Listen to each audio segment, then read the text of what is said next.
quadratic, we call it quadratic inequalities.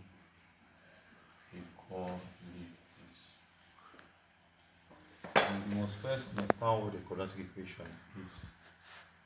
Inequalities just like using inequality symbols. So the first thing, your what? We must one identify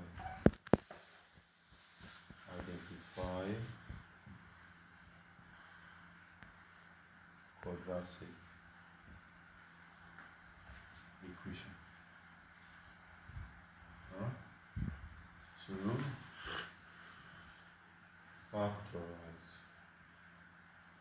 factorize quadratic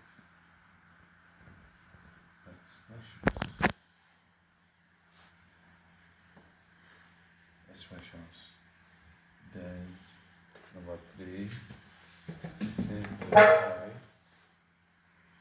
simplify quadratic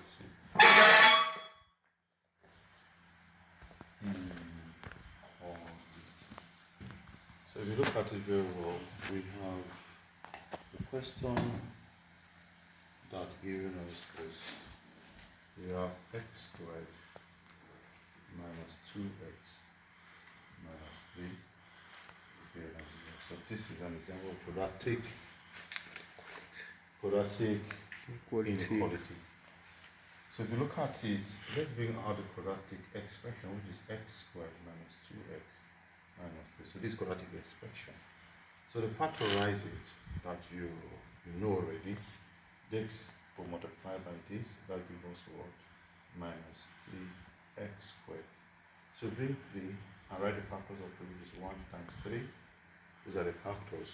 So that becomes x raised to power 2 minus 3x plus x. But one of the factors is going to be what? It will take minus 3 times plus 1. So with times we get, what am I saying? Yeah, with times it, if we times these two, it will give us minus 3 here. If you say minus 3 plus 1 go minus 2, it will give us the middle term as minus 9. So that will give us what? Minus 3 as the expression.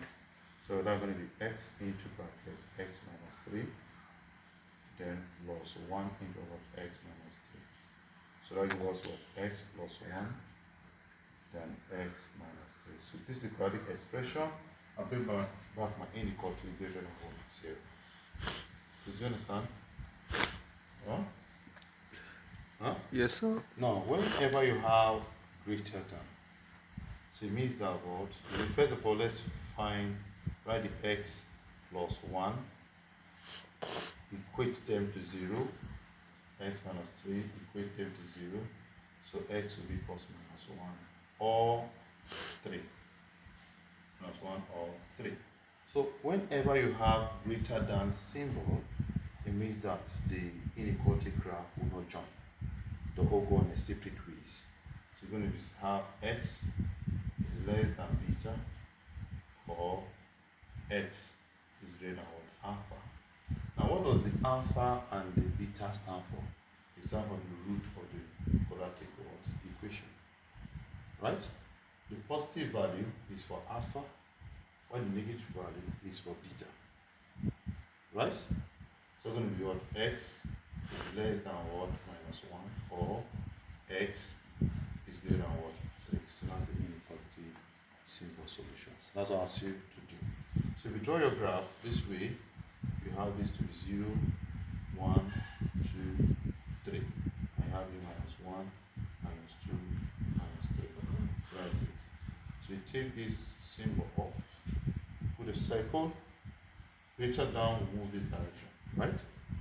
You take minus 1, take it up, the less than will move that direction. So you can see that they're not joining, they're all going in separate ways.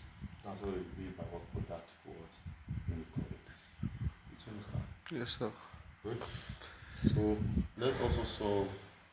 You understand this? Yes, sir. What it is.